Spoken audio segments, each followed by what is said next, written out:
ओम नमो नारायणाय।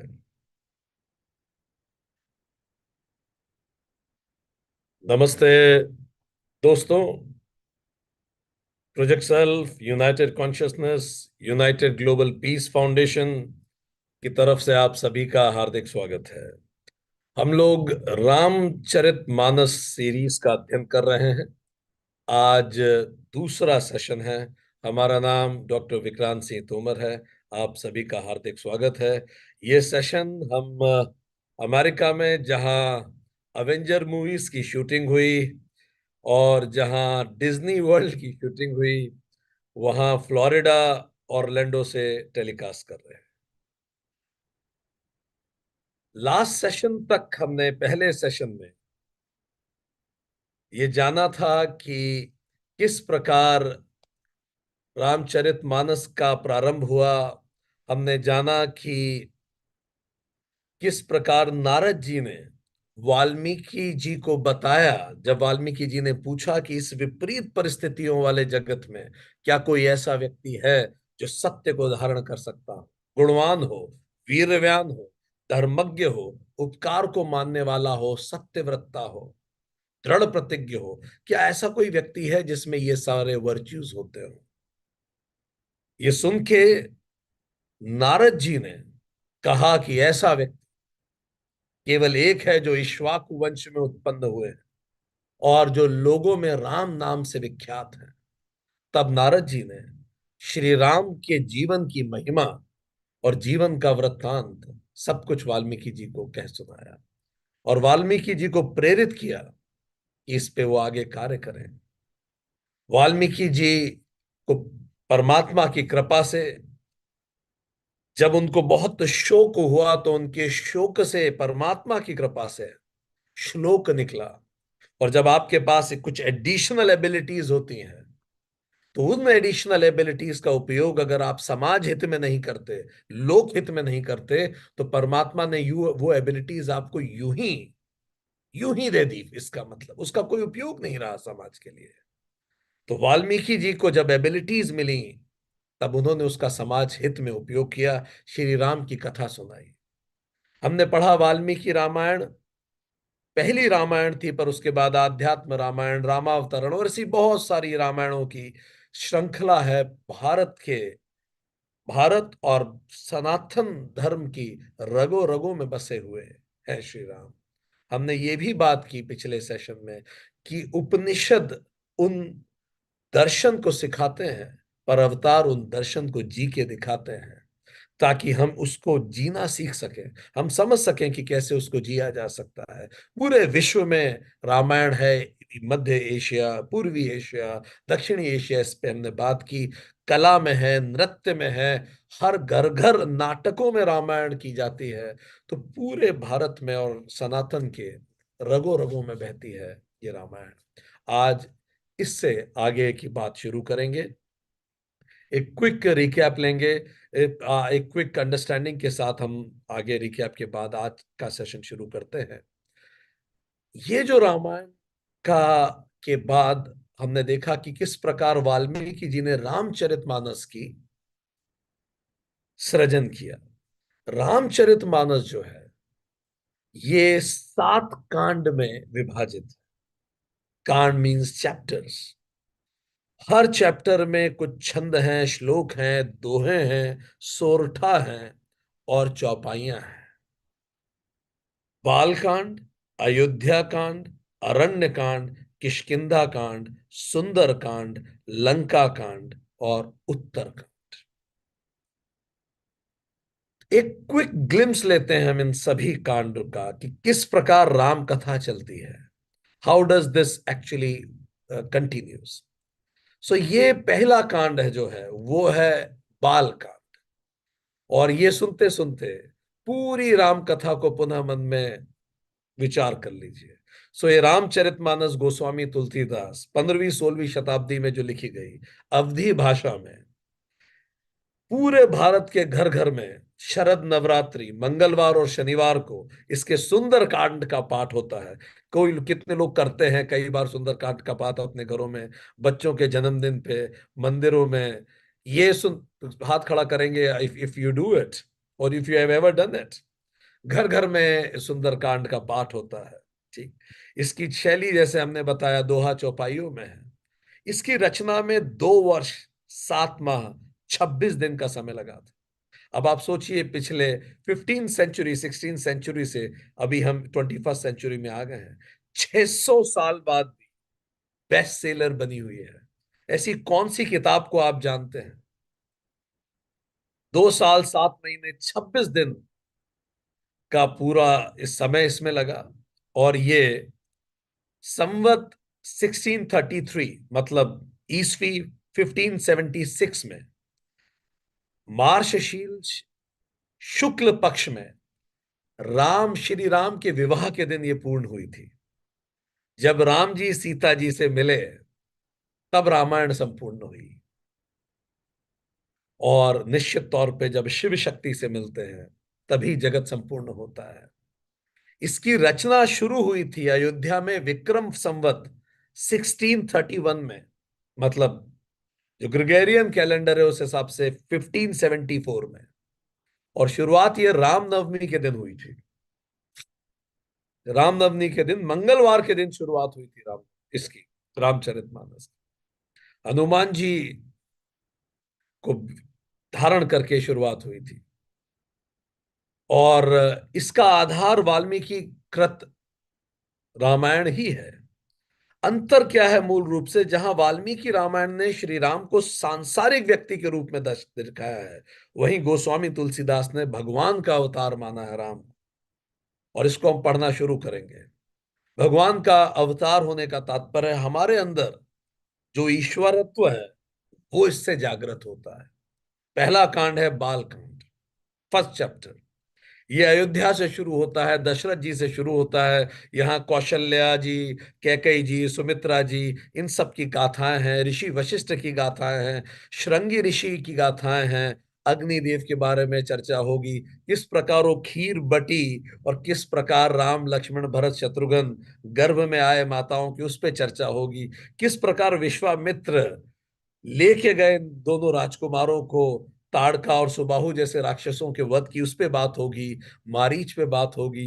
किस प्रकार वो जनक के स्वयंवर में पहुंचे, सीता जी के स्वयंवर में मिथिला नगरी पहुंचे, और किस प्रकार रास्ते में उन्होंने गौतम मुनि की पत्नी अहिल्या जी का उद्धार किया, और किस प्रकार वो धनुष को तोड़कर जानकी जी का वरण किया, और किस प्रकार उस समय क्रोध में स्वयं परशुराम आए, और किस प्रकार श्री राम ने अपनी संवाद कौशल से परशुराम जी को उस विपरीत परिस्थितियों में समझाया, और किस प्रकार सब लोगों की शादियां हुई सारे भाइयों की, वो इस पूरे चैप्टर का मूल विषय है। इसके बाद अयोध्या कांड शुरू होता है। अपने जीवन के भी कांड ऐसे ही तो शुरू होते हैं, isn't it? जीवन का पहला कांड यही तो होता है, पढ़ो लिखो शादी करो, ये पहला कांड हो गया जीवन का। आप में से कितने अपने जीवन का बाल कांड पूरा कर चुके हैं? हाथ खड़ा करें। पढ़ाई लिखाई हो गई, शादी हो गई, तो बाल कांड आपका समाप्त हो गया, इतिश्री। अभी हम पढ़ेंगे बाल कांड को, पर हाँ, हम सब इसी कांडों से गुजरते हैं। फिर दूसरा है अयोध्या का। अब जब बाल कांड हो गया, इन लॉज आउटलॉज आ गए, ठीक, नौकरी लग गई, तो घर में पॉलिटिक्स होती है। इन लॉज वर्सेस आउटलॉज की पॉलिटिक्स होती है। एक दूसरे के व्यवहार नहीं जचते, एक दूसरे से समझने में सब मुश्किलें आती हैं। अपने ऑफिस में भी आप जाके देखिए, कहीं बॉस पॉलिटिक्स करता है, कहीं कुलीग पॉलिटिक्स करते हैं, कहीं सबॉर्डिनेट सहयोग नहीं करते, कहीं कई बार वो जो काम है हाथ में उस पर कमांड नहीं आता। इसी को अयोध्या कांड कहते हैं। पॉलिटिक्स का कांड है। इसमें मंथरा कैकेयी को भड़काएंगी, देवी सरस्वती उसकी जबान फेर देंगी, बुद्धि फिर जाएगी। श्री राम जो जो राजकुमार बनने वाले थे वो वनवास की ओर निकल जाएंगे। कई बार मैन प्रपोजेस गॉड डिस्पोजेस। और इतनी विपरीत परिस्थितियों में जब वो वनवास को जाएंगे तब उनको उनके मित्र मिलेंगे, निषाद राज, केवट। गंगा का प्रकरण आएगा, प्रयागराज पहुंचेंगे, भरद्वाज मुनि ने क्या सिखाया हम भी सीखेंगे उन जंगलों में श्री राम के साथ। हम भी जीवन के अयोध्या कांड से गुजर रहे हैं। आप में से कितने अपने जीवन के अयोध्या कांड से गुजर रहे हैं? अयोध्या कांड का मतलब है यू हैव सीन पॉलिटिकिंग, घर में, बाहर, ऑफिस में। You have seen difference of opinion between people, you have seen clashes of opinions, you have seen clashes of personalities, you have seen how people do back biting, you have seen many things. आपके साथ ये भी हुआ कि आप deserving थे पर आपको वो नहीं मिला जो आप डिजर्व करते थे, आपको वनवास मिल गया। उस समय कैसे जिया जाता है वो श्री राम हमें बताएंगे इस कांड में।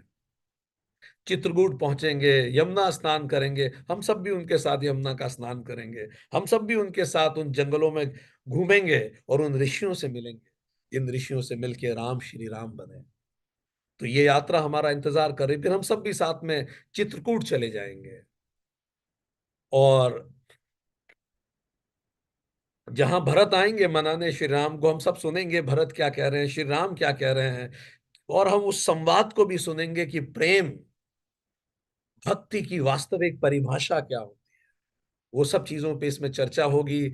और जनक भी चित्रकूट पहुंचेंगे, अपनी बेटी को देखेंगे ऐसी स्थिति में, उस सारे भावों से हम भी गुजरेंगे। और उसके बाद ये कांड समाप्त हो जाएगा जब भगवान वहां से भरत को वापस भेज देंगे।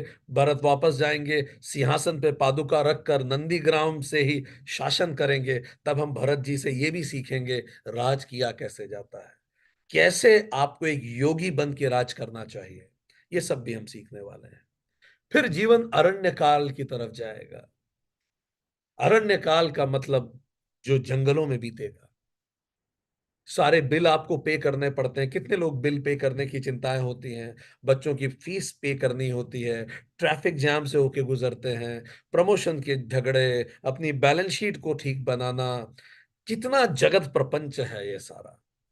और इसी जगत प्रपंच के बीच में यही तो अरण्य है। ऋषि मिलते हैं रास्ते में, अत्रि ऋषि मिले। उनकी पत्नी अनुसुईया ने माता सीता को किस प्रकार पतिव्रत धर्म समझाया, हम अरण्य कांड में सीखेंगे। शरभंग मुनि से जो मुलाकात हुई और उसमें उस मुलाकात में क्या क्या श्री राम ने सीखा, हम उनके साथ सीखेंगे। श्री राम की उस प्रतिज्ञा को भी जानेंगे जो समस्त राक्षसों को वध कर कर पृथ्वी को उन्होंने राक्षस विहीन करने का व्रत लिया, प्रण लिया। और हम अगस्त्य ऋषि से सीखेंगे। हम इन सब से सीखते हुए फिर दंडक वन में श्री राम प्रवेश कर लेंगे, जहां जटायु जी से उनकी मुलाकात होगी। हम उनसे भी मिलेंगे, जटायु जी से। इस धरती पे अगर एक पक्षी जो नारी सम्मान का सबसे बड़ा प्रतीक है, वुमन एम्पावरमेंट का सबसे बड़ा प्रतीक है, तो जटायु है। कि जान तक दे दी वुमन एम्पावरमेंट के लिए, to protect the dignity of the woman, I am ready to give away my whole life. Learn it from Jatayu, हम उनसे सीखेंगे।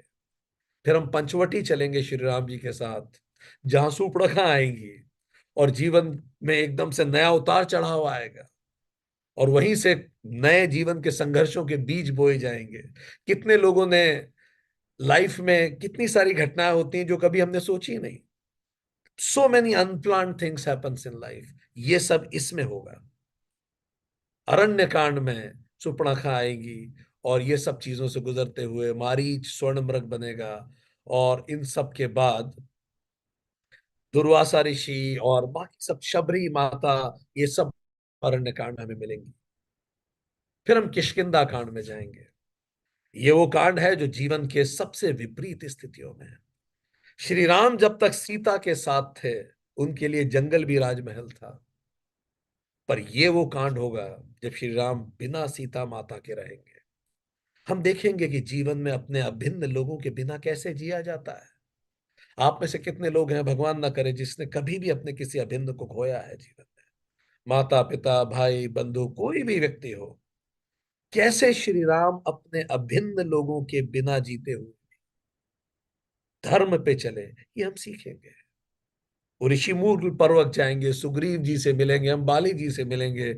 और यही शुरुआत होगी परम पूज्य हनुमान जी। हमारे रोंगटे खड़े होते हैं जब हम उनका नाम लेते हैं।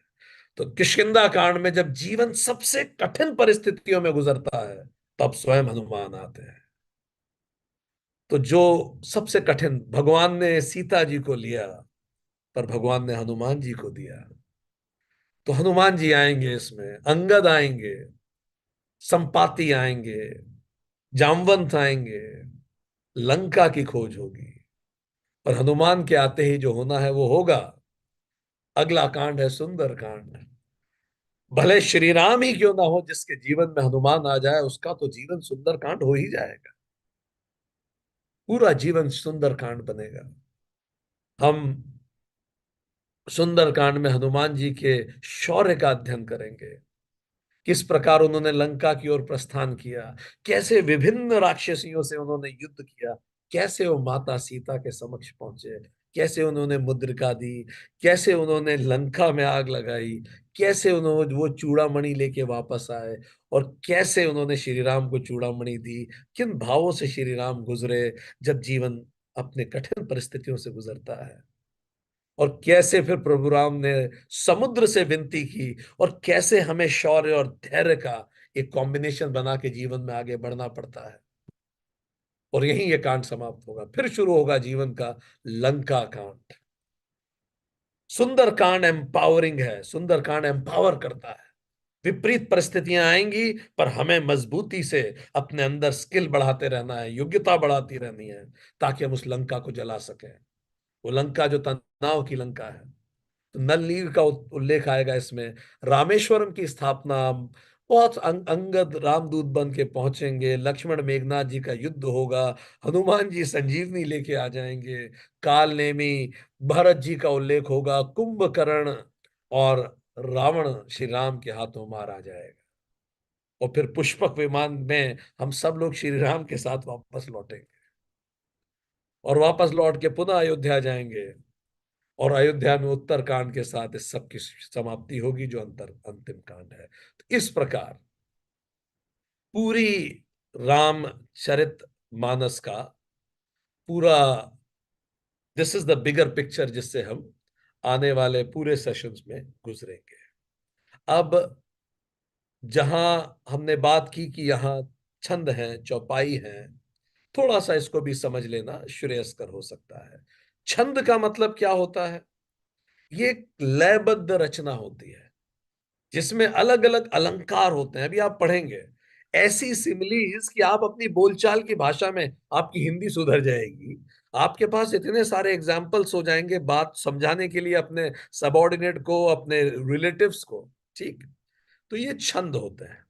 छंद में बहुत अलग अलग प्रकार के छंद होते हैं, ठीक? पर ये इसकी विशेषता है, लयबद्ध होते हैं, गाए जाते हैं। ठीक। श्लोक क्या होते हैं हम पढ़ चुके हैं, ये संस्कृत में होते हैं। ठीक। जो रामचरितमानस में संस्कृत मंत्र हैं वो सब श्लोक हैं। ये अनुष्टुप छंद में लिखे गए हैं, मतलब 16-16 मात्राओं के 4 पद होते हैं। जब ये 16-16 मात्राओं के 4 पद होते हैं तो हम कहते हैं ये अनुष्टुप छंद में श्लोक लिखा गया है। केवल आपकी जानकारी। दोहा क्या होता है?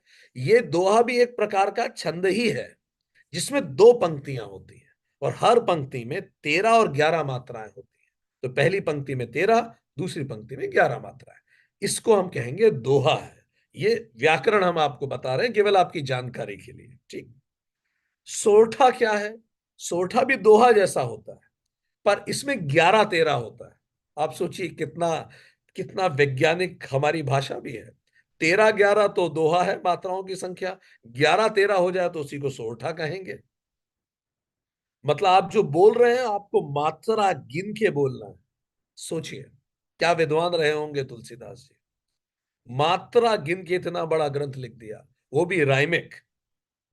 फिर चौपाइया है। चौपाई भी एक प्रकार का छंद है, जिसमें हर पंक्ति में 16-16 मात्राएं। तो मात्राओं के आधार पर दोहा, सोरठा, चौपाई ये विभाजित हो जाते हैं। तो ये केवल आपकी जानकारी के लिए है। अब शुरू करते हैं श्री रामचरितमानस का प्रथम सोपान, प्रथम कांड, बाल कांड। शुरुआत कैसे होती है? शुरुआत कैसे होनी चाहिए? शुरुआत वैसे ही होती है। शुरुआत होती है सरस्वती जी और गणेश जी की वंदना से। क्या कहते हैं वाल्मीकि जी? अक्षरों, वर्ण, वर्णानाम संघानाम, रसनाम छंदासमपि, मंगलानाम च कर्तारो, वंदे वाणी विनायका। अक्षरों, अर्थ समूह, रसों छंदों और मंगलों को करने वाली सरस्वती और गणेश जी की मैं वंदना करता हूं। बहुत सुंदर बात। It's an exceptional beautiful way to begin this. क्या तात्पर्य है? हम क्या करने बैठे हैं? हम रामचरित लिखने बैठे हैं। लिखने के लिए आपको सबसे पहले सरस्वती जी की वंदना करनी है, क्योंकि वही सरस्वती जी, लिखिए चैट बॉक्स में, किसकी देवी है? What Saraswati ji stand for? Write down in the chat box.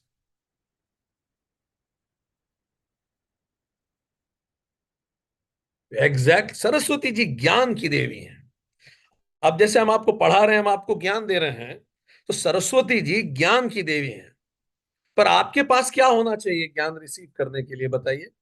ज्ञान तो आपको कोई दे सकता है, आप रिसीव कर पाएंगे कि नहीं? What do you need for that? In order to receive gyan, आपके क्या पास क्या होना चाहिए?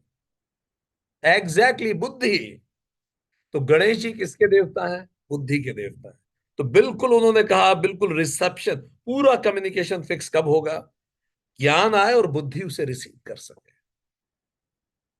तो उन्होंने कहा, दोनों की मैं प्रार्थना करता हूं, ज्ञान और बुद्धि। तब ऐसे महान ग्रंथ रचे जाते हैं। हमारा पूरा जीवन दोस्तों एक ग्रंथ है, और इसके लेखक कौन है? बताइए, हु इज द राइटर? जो हमारा पूरा जीवन एक ग्रंथ है, and who is the writer of this ग्रंथ?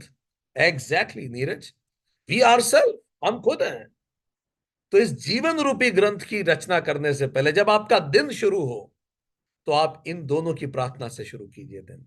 पहला, माता सरस्वती, कि दिन भर मुझे ज्ञान रिसीव हो, मैं बेहतर बन सकूं, और उस ज्ञान को मैं सही ढंग से डिकोड कर सकूं, इसलिए बुद्धि। विनायक, ठीक। गणेश जी की दो पत्नियां हैं, रिद्धि और सिद्धि। रिद्धि अभ्युदय का प्रतीक है, सबका विकास हो, मेरा प्रमोशन हो, घर में सुविधा संपन्न रहे, भौतिक उन्नति जरूरी है। भूखे पेट भजन न भाए गोपाला। अभी आप में से जितने लोग सेशन अटेंड कर रहे हैं, लगभग सभी को यह चिंता नहीं है कि आज शाम को खाना मिलेगा कि नहीं। मिलेगा कि नहीं मतलब बनेगा कि नहीं, उसका संसाधन है कि नहीं। तो रिद्धि। सिद्धि का मतलब स्पिरिचुअल ग्रोथ। तो रिद्धि भी हो और सिद्धि भी हो, उसके लिए बुद्धि चाहिए। वो बुद्धि जो ज्ञान को रिसीव कर सके, और उस बुद्धि से रिद्धि सिद्धि दोनों आएंगे। तो कोई तो इससे दो लेसन मिलते हैं, दिन की शुरुआत कैसे करें, क्योंकि पूरा जीवन एक ग्रंथ है, उसके रचयिता हम हैं। तो रोज सुबह दो चीजें समझें, कि मेरे पास ज्ञान मुझे मिले, चारों तरफ से उस ज्ञान को मैं रिसीव कर पाऊं। ठीक। इसीलिए रात को सोने से पहले खुद से क्या पूछिए, आज क्या सीखा? आज क्या सीखा? क्या आप इस प्रश्न को अंतिम प्रश्न बना सकते हैं सोते समय? What was my learning today? How am I better than before? आप ये करना शुरू कीजिए, आपका जीवन बदल जाएगा। शुरुआत यहां से, समाप्त भी यहीं पे। और एक और चीज, कोई भी कार्य करें दिन भर में, कोई भी कार्य करने से पहले हमें यह निश्चय करना चाहिए कि मेरा यह कार्य इन दो रिजल्ट्स को दे रहा है कि, रिद्धि और सिद्धि को दे रहा है कि नहीं। क्या इस कार्य से मेरा अभ्युदय हो रहा है, मेरी कंपनी, मेरे परिवार, मेरे देश, मेरे समाज का विकास हो रहा है कि नहीं? और दूसरा, क्या इस कार्य से मेरा आध्यात्मिक विकास हो रहा है कि? कोई भी कार्य जिससे ना तो समाज का, ना परिवार का, ना देश का विकास होता हो, और ना मेरा विकास होता हो, मत कीजिए। ये एक पैरामीटर दे रहे हैं Tulsidas ji. Ask two things before you do anything. क्या इससे अभ्युदय हो रहा है, और क्या इससे आध्यात्मिक विकास हो रहा है? तो इस तरह से हम सब, चलिए नमन करते हैं सरस्वती जी और गणेश जी का, और दूसरे श्लोक की तरफ बढ़ते हैं। हमें भी इस ज्ञान को समझने के लिए बुद्धि दे प्रभु, हम इसको रिसीव कर सके, और जैसे जैसे रामचरितमानस आगे बढ़े, हमारे जीवन में भी अभ्युदय हो, हमारे निर्णय सही हो, हम प्रोफेशन में बेहतर करें, और हमारी आध्यात्मिक उन्नति आगे बढ़े। अब इसके बाद वो इन्वोक करते हैं पार्वती जी और श्री शंकर जी। ध्यान नोटिस कीजिए, स्त्री का नाम हर जगह पहले आ रहा है पुरुष से। ठीक, वो लोग जो दुनिया में कहीं भी ये कहते हो कि भारत में नारियों की स्थिति अच्छी नहीं है, उन्हें ग्रंथ पढ़ने चाहिए। सरस्वती जी पहले हैं, गणेश जी बाद में हैं, पार्वती जी पहले हैं। देखिए क्या लिखते हैं, भवानी शंकरो वंदे श्रद्धा विश्वास रूपिणो याभ्याम बिना न पश्यन्ति सिद्धा स्व अंतःस्थम ईश्वरम। कितनी सुंदर बात है। मैं श्रद्धा और विश्वास रूपी पार्वती जी और शंकर जी की मैं वंदना करता हूं, जो श्रद्धा और विश्वास रूपी है, जिनके बिना कोई भी सिद्ध जन अपने अंतःकरण में स्थित ईश्वर को नहीं देख सकता। यू कांट सी ईश्वरा विद इन यू जब तक आपके मन में श्रद्धा नहीं होगी। और ये श्रद्धा कहां से आ रही है? From where this shraddha is coming? ध्यान दीजिए, ज्ञान से और बुद्धि से। ठीक, पहले ही इन्वोक कर चुके हैं ज्ञान और बुद्धि। ज्ञान से जो श्रद्धा आती है वो अडिग होती है। जब आप जानते हैं, आपको मानने की जरूरत नहीं है, इस कदर विश्वास होता है क्योंकि आपने उसको फर्स्ट हैंड एक्सपीरियंस किया है। इसलिए हम सभी को कहते हैं शास्त्र पढ़िए, you will first hand experience it. इसीलिए हम लाइन बाय लाइन पढ़ाना चाहते हैं, आपको पता हो उस ग्रंथ में क्या लिखा है, समरी नहीं, शॉर्टकट नहीं। तो आपका विश्वास ज्ञान से आना चाहिए। जो विश्वास ज्ञान से आता है, कॉन्फिडेंस ज्यादा होता है क्योंकि आपने पढ़ा होता है, आपने किया होता है। नहीं कहते पिता भारत में बच्चों को, बेटा, हमारे हमारे फूफा जी थे, वो कार चला रहे थे, वो ओपन जीप थी, विलीज जीप हुआ करती थी भारत में, अगर अभी भी है कई लोगों के पास ओपन जीप होती है पुरानी जमाने की। तो हम उनके साइड में बैठे थे, he was driving, his age was around 75 इश। ठीक, सो एक लड़का जो करीबन 18-20 साल का रहा होगा, ऐसे बाइक से कट मार के निकला हूं, बिल्कुल खट से। तो हमारे फूफा जी पुलिस में रहे थे और 75 साल हो गए, रिटायर हुए भी 15-20 साल होने आए थे। पर पता नहीं उनके मन में क्या हुआ, जैसे वो कट मार के आगे निकला, इन्होंने गाड़ी की स्पीड थोड़ी तेज की और उसके बराबर गाड़ी लेके आए और उसको देख के कहा और मुस्कुरा के कहा, बरखुरदार, हम भी कभी जवान थे। ठीक, so the point is, when you have gone through it, तब आप करीब से समझ सकते हैं चीजों को। तो बुद्धि आप में श्रद्धा बढ़ाती है।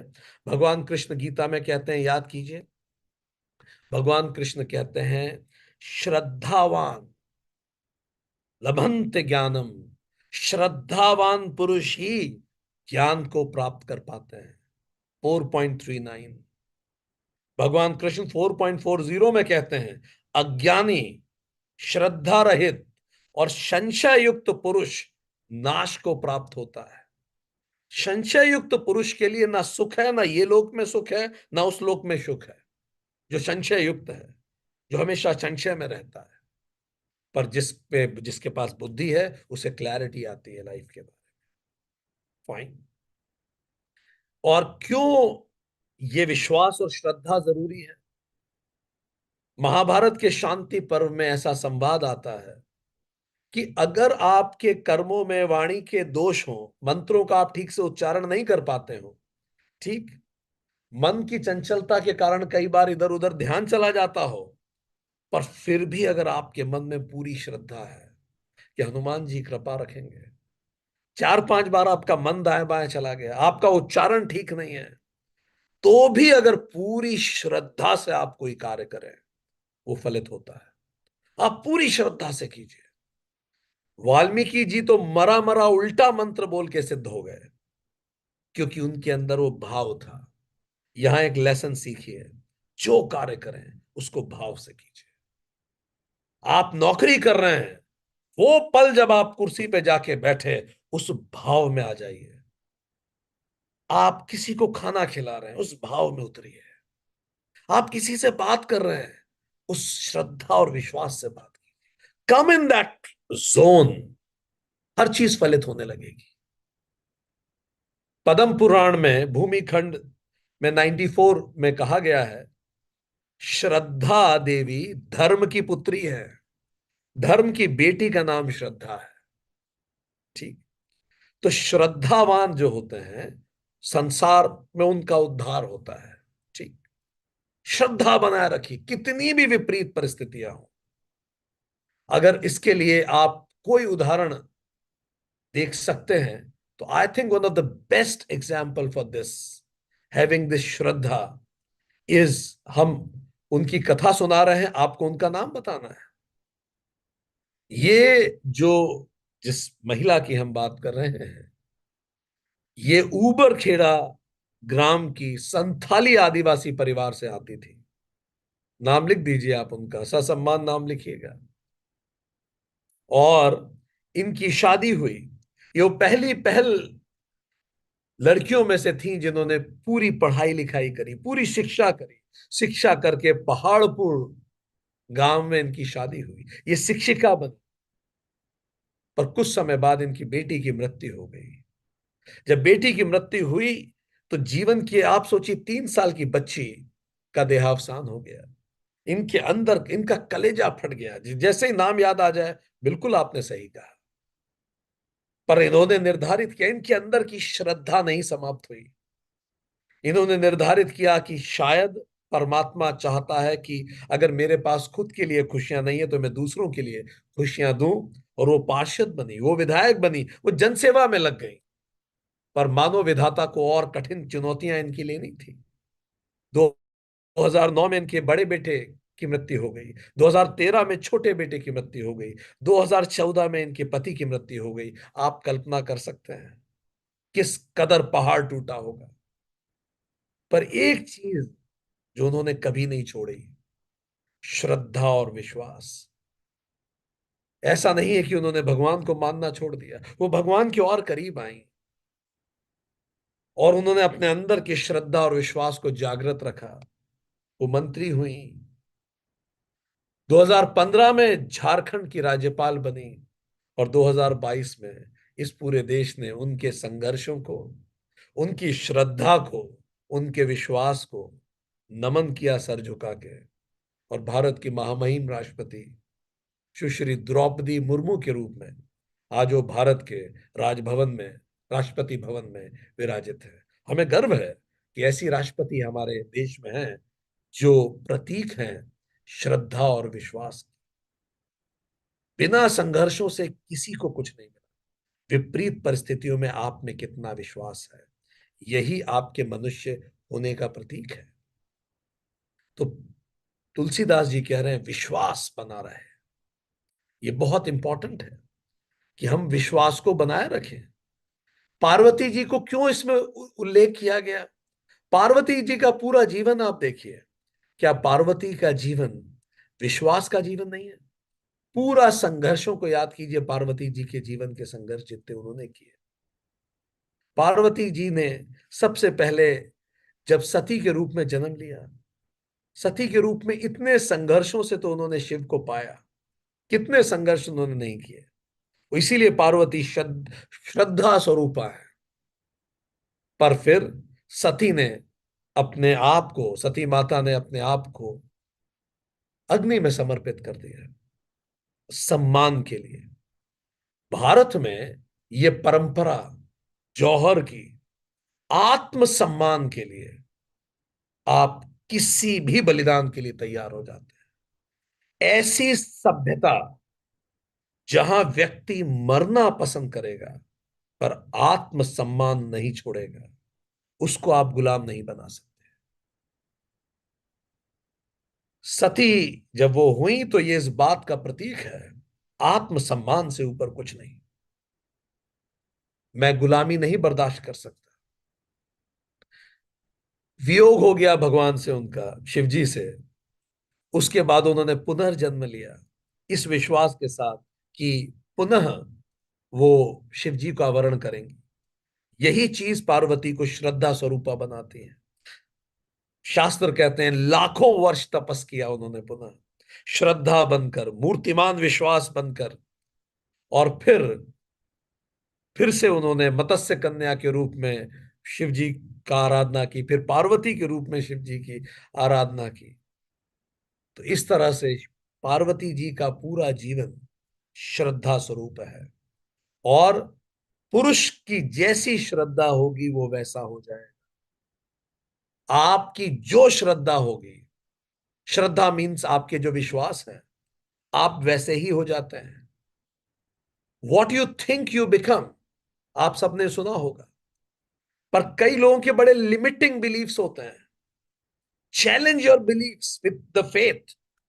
जब आप अपने बिलीफ्स को चैलेंज करते हैं कि नहीं मैं कर सकता हूं, have that faith and courage, सब बदल जाता है। एक दूसरी चीज जो तुलसीदास जी कहना चाहते हैं, जीवन में कुछ भी करो दोस्तों, पूरे विश्वास और श्रद्धा के साथ करो और अपने लिमिटिंग बिलीफ्स को चैलेंज करो। Challenge your beliefs that expands your abilities. And who can challenge believe? जो श्रद्धा रखता हो, ये विश्वास होना चाहिए मैं कर सकता हूं। 1979 सईद अनवर ने 194 रन बनाए। 2009 चार्ल्स ने, फिर से न्यूजीलैंड के चार्ल्स ने 194 रन बनाए। यही माना जाता था, यही विश्वास था कि कोई 200 रन नहीं बना सकता वनडे क्रिकेट में। इतने सालों में नहीं हुआ। 2010 में सचिन तेंदुलकर ने 200 बना लिए और 2015 तक 5 लोग और 200 बना चुके थे, क्योंकि विश्वास बदल चुका था हम कर सकते हैं। यह माना जाता था कि 1 माइल को 4 मिनट में नहीं दौड़ा जा सकता, पर रॉजर बैनिस्टर ने 1954 में दौड़ के दिखा दिया। उसके बाद कई दौड़ गए, क्योंकि उसने विश्वास को चैलेंज कर दिया। आप जब अपने विश्वास को बदलते हैं, आप में इनॉर्मस ताकत आती है। और तुलसीदास जी ये कह रहे हैं, इसलिए वो इन्वोक कर रहे हैं अपने विश्वास को। अपने लिमिटिंग बिलीफ्स को तोड़ दीजिए, आप एक्सपैंड होंगे।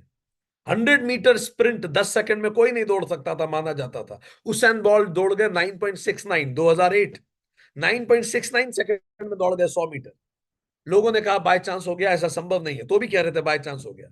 अगले साल 2009 में उसेन बोल्ट ही 9.58 सेकंड में दौड़ गए। तब समझ में आ गया लोगों को ये बाय चांस नहीं है, ये किया जा सकता है। इसीलिए ये खेल पूरा बिलीफ सिस्टम का है, फेथ का है। ठीक। आप, एक रिसर्च बताती है, दुनिया के सारे अमीरों का, सेकेंडरी रिसर्च, दुनिया के सारे अमीरों का पैसा ले लो और सारे गरीबों का पैसा ले लो और उनसे फिर 20 साल बाद मिलो, क्या पाओगे आप? बताइए। Can you right in the chat box? दुनिया के सारे अमीरों का सारा पैसा ले लो, सारे गरीबों का पैसा ले लो, उनसे 20 साल बाद मिलो, व्हाट विल हैपन? एग्जैक्टली, आप उसको वही पाएंगे जहां वो पहले था। कारण यह है उनके बिलीफ सिस्टम। सो तुलसीदास जी अब आगे ये कह रहे हैं कि मैं श्रद्धा और विश्वास रूपी पार्वती जी और शिव जी को इन्वोक करता हूं, और हम सब भी पार्वती जी और शिव जी को इन्वोक करें। चलिए प्रणाम करते हैं पार्वती जी को और शिव जी को, जो हमें याद दिलाते हैं कि हम अपने बिलीफ्स को चैलेंज करें और उनको तोड़ें, श्रद्धा को और बढ़ाएं और आगे बढ़ें। इसके बाद आगे बात शुरू होती है। Once he invoked them, then after invoking Parvati ji and Shiva, then he further goes on. उसके आगे वाल्मीकि जी इन्वोक करते हैं तीसरे उसमें गुरु को। वाल्मीकि जी कहते हैं कि गुरु जो है वो शंकर स्वरूप है। गुरु शंकर स्वरूप है, और जिनके आश्रित होने पर टेढ़ा चंद्रमा भी सर्वत्र वंदित होता है। वो जो टेढ़ा चंद्रमा शिव जी के ऊपर है, अधूरा चंद्रमा है, टेढ़ा है, पर चूंकि शिव जी के साथ है, उनकी कृपा से वो वंदित होता है, लोग पूजा करते हैं। जब जब आप शिव की पूजा करते हैं, आप उस टेढ़े चंद्रमा की भी पूजा करते हैं। तो किस प्रकार गुरु की संगत आपको पूजनीय बना देती है, आपको अपना बेस्ट आपके अंदर इन्वोक होता है। तो तुलसीदास जी अब अपने गुरु को याद कर रहे हैं कि मैं इससे पहले ये महान ग्रंथ लिखूं, हमें भी ये सीखने की जरूरत है कि जब भी कुछ अच्छा कार्य करें, think about the gurus who have contributed. और ये गुरु परंपरा बड़ी लंबी है। ये ज्ञान हमारा नहीं है। ये गुरु परंपरा कहां से शुरू हुई तुलसीदास जी की? From where Tulsidas ji got it? Shiv ji से। शिव जी ने पार्वती जी को राम कथा सुनाई कैलाश में बैठकर। तो जब शिव जी पार्वती जी को राम कथा सुना रहे थे, तो राम कथा पक्षियों ने सुनी, मछलियों ने सुनी। उन्हीं पक्षियों में से एक पक्षी थे काक भुषुंडी जी, जो पिछले जन्म में विद्वान थे और अभी ये कौवा बन के आए थे। उनकी कथा बाद में पढ़ेंगे। अब जब काक भुषुंडी जी ने कथा सुनी, तो काक भुषुंडी जी ने नारद ऋषि को एक कथा सुनाई, राम जी की कथा। नारद ऋषि ने वाल्मीकि जी को सुनाई, ये हम पढ़ चुके हैं राम कथा। वाल्मीकि जी पुनर्जन्म लेके वापस आए, और जब वाल्मीकि जी पुनर्जन्म लेके वापस आए, तुलसीदास जी होके वापस आए वाल्मीकि जी, तब गुरु नरहरियानंद जी ने, नरहरिनंद जी ने, जो तुलसीदास जी के गुरु हैं, उन्होंने उन्हें इस जन्म में फिर से राम कथा सुनाई। और अब जब उन्होंने इस जन्म में फिर से राम कथा सुनी और सीखी, तब तुलसीदास जी ने निश्चित किया कि मैं राम कथा कहूंगा। तो ये राम कथा की पूरी परंपरा है। इसीलिए जब वो गुरु का वंदन करते हैं, पूरी परंपरा का वंदन करते हैं, शिव जी, काकभुषुंडी जी, नारद जी, वाल्मीकि जी, और पूरी पूरी ऋषि परंपरा। सो जब यहां हम बात कर रहे हैं इन पूरी ऋषि परंपरा की, तो हम भी अपने जीवन में उन सब गुरुओं को इन्वोक करें, जिनके कारण आज हम वो हैं जो हैं, जिन्होंने हमारे होने में बहुत कंट्रीब्यूट किया है। तो कुछ पल लें और उनको याद करें, जिन्होंने हमारे जैसे टेढ़े चंद्रमा को भी इस लायक बना दिया कि हम आज जगत में कुछ कर पा रहे हैं। तो गुरु परंपरा को जरा हम समझें। ये आपके सामने पूरी गुरु परंपरा है। देखिए, अलग अलग रामायणों में, वाल्मीकि रामायण में बालकांड, भगवान में उल्लेख आता है, भगवान ब्रह्मा ने महर्षि वाल्मीकि को रामायण रचना के लिए प्रेरित किया। पिछली क्लास में हमने बात की थी, और दिव्य दृष्टि दी कि तुम देख पाओगे directly, as if it is happening right now, तुम्हारी आंखों के सामने, तुम ऐसे देख पाओगे। ठीक। ये गुरु देखिए, कथावाचक बदल रहे हैं। कथावाचक ब्रह्मा है, और श्रोता और शिष्य वाल्मीकि हैं। फिर वाल्मीकि गुरु बन गए, और शिष्य कौन हो गए? लवकुश। फिर वाल्मीकि जी ने, उत्तरकांड में उल्लेख आता है, लवकुश को पूरी राम कथा सुनाई। वाल्मीकि जी ने लवकुश को पूरी राम कथा बताई, और उसको कैसे गाया जाता है सिखाया। फिर ये लवकुश गुरु बन गए, और अयोध्या गए गाने राम कथा को। तो अब शिष्य कौन हो गया? स्वयं श्री राम शिष्य हैं, अपनी ही कथा के। ठीक। और पूरे अयोध्यावासी ने वो कथा सुनी। कई बार अपनी कथा हम दूसरों से सुनते हैं, और दैट रिवील्स थिंग्स। क्योंकि हमारी तो खुद के बारे में ओपिनियन बहुत अच्छी हो सकती है। Let's listen. आपकी कथा अपने बच्चों से सुन के देखिए, आपकी कथा अपने सबॉर्डिनेट्स से सुन के देखिए, आपकी कथा जब दूसरे कहेंगे, तब आपको पता पड़ेगा आप कैसे जिए, क्या आपके लाइफ टाइम्स थे। तो अपनी कथा दूसरों से सुनिए। सो वाल्मीकि रामायण उत्तरकांड। फिर वाल्मीकि रामायण बाल काल में और उल्लेख आता है, ये भी हम पढ़ चुके हैं पिछली क्लास में। महर्षि नारद ने भी महर्षि वाल्मीकि को ये पूरी कथा संक्षिप्त में सुनाई। तो अब गुरु थे नारद, शिष्य थे वाल्मीकि। फिर उस उत्तरकांड, उत्तर पुराण में उल्लेख आता है, याज्ञवल्क्य ऋषि ने भारद्वाज ऋषि को यह कथा सुनाई थी।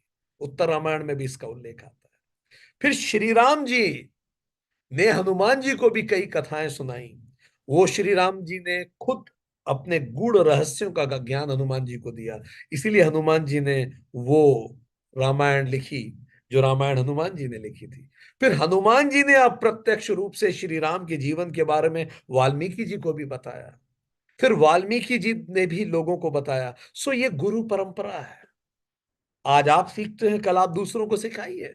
ऐसे ही ये परंपरा हजारों सालों से चलती आई है। लोगों तक लेके जाइए राम कथा को, ताकि लोग जीवन को सही तरीके से जीने के लिए प्रेरित हो सके। सो गुरु परंपरा। तो अब इससे एक और सबक मिलता है। हमेशा अपने मेंटोर्स को याद रखिए, उनके टच में बने रहिए। ऐसा नहीं हो काम खत्म हो गया, टच खत्म। हाँ हाँ, हो सकता है कि आज आपको उतना उनसे बेनिफिट ना हो रहा हो, पर गाहे बगाहे अपने उन स्कूल के टीचर्स को जिन्होंने आपको प्रेजेंटेशन देना सिखाया था, जिन्होंने पहली बार कंधे पे हाथ रख के बोला था विनीता तुम कर सकती हो, हर वो व्यक्ति जिसने आप में विश्वास संचार किया था, हर वो गुरु, उसको जरूर याद रखिए और गाहे बगाहे उनके टच में बने रहिए। उससे ब्लेसिंग्स मिलती हैं। देखिए इन्होंने पूरी गुरु परंपरा को याद किया। So we need to always remember this. हमें एक छोटा सा संस्मरण याद आता है। हम कहीं पढ़ा रहे थे, ऑलवेज थैंक दोज पीपल। एक बार हमारे पास फोन आया, एक फौज के कमांडेंट थे, उन्होंने बोला कि सर जब मैंने आपकी क्लास अटेंड की तो मुझे याद आया कि मैं किस गुरु को धन्यवाद दूं। तो मेरे स्कूल में एक गुरु जी थे, उन्होंने मुझे प्रेजेंटेशन देना सिखाया था। मैं थर थर पैर कांपते थे। उन्होंने कंधे पे हाथ रख के कहा था कि डोंट वरी, यू स्पीक, तुम अच्छा बोल रहे हो। और धीरे धीरे मैं बोलना शुरू हुआ। मैं एग्जाम दी, मैं गुरु जी से तो टच नहीं रहा, पर मैं एग्जाम दी, मैं फौज में आ गया, मैं कमांडेंट हूँ, एसएसपी रैंक पे हूँ, 1200 लोग मेरे पीछे चलते हैं।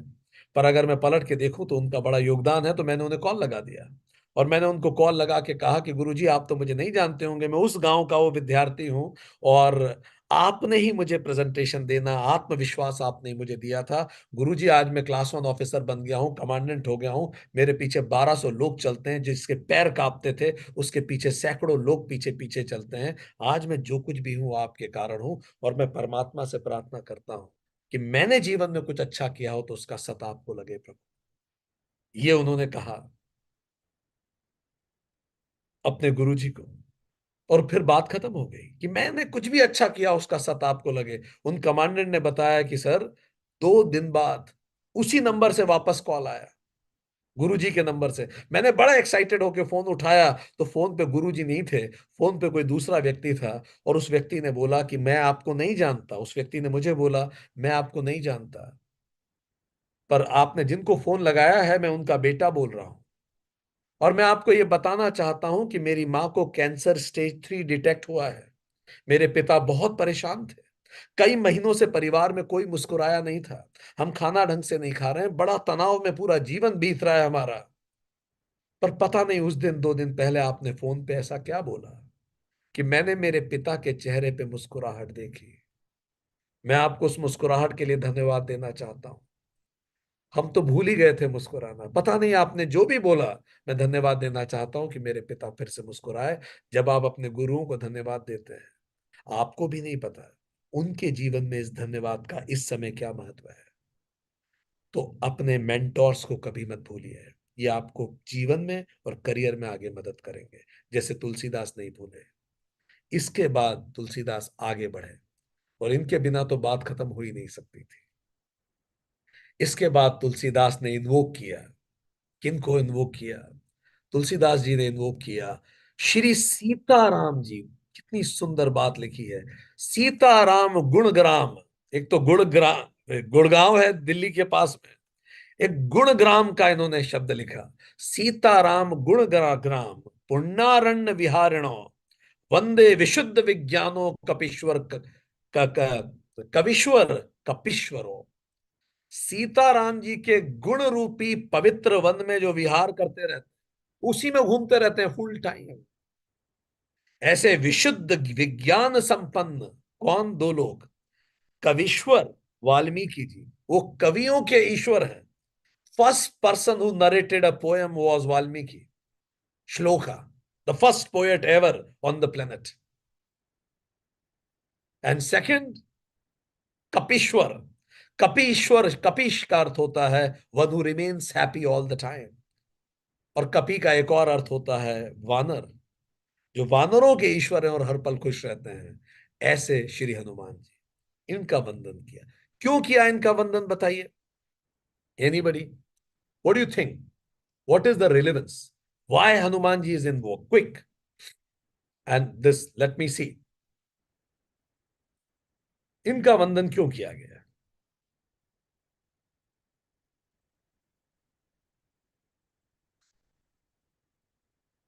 यस, ये सब तुलसीदास जी ही कह रहे हैं। एग्जैक्टली मिथिलेश। यप। बिल्कुल ठीक है भावना। बहुत सुंदर संजय राजपूत जी। ये वो दोनों दिग्गज हैं जिन्होंने राम भगवान की पूरी कथा लिखी। और आप ऑलरेडी हनुमान चालीसा में इसको पढ़ चुके, हमने बताया, फिर भी प्रसंगवश आपको बता रहे हैं कि जब हनुमान जी ने रामायण लिखी और हनुमान जी की रामायण को वाल्मीकि जी ने पढ़ा तो उनकी आंखों में आंसू आ गए और वाल्मीकि जी कहने लगे, इतनी सुंदर आपने रामायण लिखी। हनुमान जी लिखे रामायण जिनका रोम रोम राम है, तो उससे सुंदर क्या हो सकता है। तो वाल्मीकि जी की आंखों में आंसू आ गए। वाल्मीकि जी को इस स्थिति में देख के हनुमान जी ने पूछा, आप इतना परेशान क्यों हो रहे हैं। तो वाल्मीकि जी ने बोला, एक मैंने भी लिखी है और मुझे लग रहा था मैंने बहुत अच्छी लिखी है, तपस में मैंने डायरेक्ट एक्सपोजर लेके लिखी है, पर आपकी रामायण की कोई तुलना नहीं। मैं ही मेरी रामायण नहीं पढ़ूंगा आपकी पढ़ने के बाद। इतनी सुंदर आपने लिखी है, जगत में कोई मेरी रामायण नहीं पढ़ेगा। ये सुनते ही हनुमान जी के कान में जब ये बात सुनाई दी, जगत में कोई मेरी रामायण नहीं पढ़ेगा, हनुमान जी ने अपनी नारायण, अपनी खुद की रचित रामायण समाप्त कर दी, उसे नष्ट कर दिया। और हनुमान जी ने बोला, वाल्मीकि जी अब जगत में केवल आपकी रामायण पढ़ी जाएगी। आपने रामायण लिखी ताकि लोग आपको याद कर सके, मैंने रामायण लिखी ताकि मैं अपने प्रभु को याद कर सकूं। आपकी रामायण को पुस्तक के रूप में रहने दीजिए, मेरा तो रोम रोम रामायण है। मुझे किसी पुस्तक की आवश्यकता भी नहीं राम को याद करने के लिए। तो इन दोनों से प्रेरित हुए वो, इसीलिए उन्होंने इनको इन्वोक किया। पर शब्द देखिए, श्री सीताराम गुण समूह में, सीता और राम जी गुणों के प्रतीक हैं। उपनिषद हम बोल चुके हैं गुणों का वर्णन करते हैं और अवतार उन गुणों को जी के दिखाते हैं। ये गुण जो होते हैं ये अवतारों के प्राकृतिक स्वरूप होते हैं। इसका मतलब देखिए, मास्टर और ऑर्डिनरी व्यक्ति में क्या अंतर होता है। मास्टर जो करता है वही धर्म है, ऑर्डिनरी व्यक्ति को धर्म अनुसार चलना पड़ता है। मास्टर जो स्वाभाविक रूप से करता है उसी को करने के लिए आपको मेहनत करनी पड़ती है। So what comes naturally to a grandmaster, we need efforts to do the same. But when grandmaster comes, it comes naturally to him. ठीक। इसीलिए हमें क्या करना चाहिए, हमें उनके गुणों पे विचार करना चाहिए। कैसे गुणों पे विचार किया जाता है, हमेशा यह पूछना चाहिए, ऐसी सिचुएशन में अगर हनुमान जी होते तो कैसे डील कर, ऐसी सिचुएशन में अगर अगर कृष्ण जी होते तो क्या सोचते। इन्वोक दो प्राकृतिक गुण अपने अंदर। और ये गुण अगर हमें अपनाने हैं तो हमें क्या करना पड़ेगा, क्या कह रहे हैं, उस वन का वासी बनना होगा। कौन सा वन है, तो आज से हम लोग सबका डोमिसाइल क्या बना लें, गुणग्राम। ठीक। तो आप कहीं भी रहें, गुणग्राम वासी हो जाए आने वाले 2 साल तक, जब तक रामचरितमानस चल रही है। हमारा वन, हम कौन सा वन में विहार करेंगे, गुणग्राम वासी। ठीक है। तो हम जंगलों के वासी हो जाएं, और जंगल कौन सा है, गुणग्राम, सीताराम रूपी गुणग्राम वो कह रहे हैं। ठीक है। ये क्या कह रहे हैं, वन के वासी। अगर आप नोटिस करें तो ये बात दोनों तरह से सही है। वन का अर्थ है प्राकृतिक, what comes naturally to a master, ordinary people need to put efforts in. Fine. So दूसरा, वास्तव में फिजिकली भी आप ये देखिए कि हमने 2 साल बोल दिया तुषार जी, 2 साल लग जाएंगे। ठीक है। ठीक है।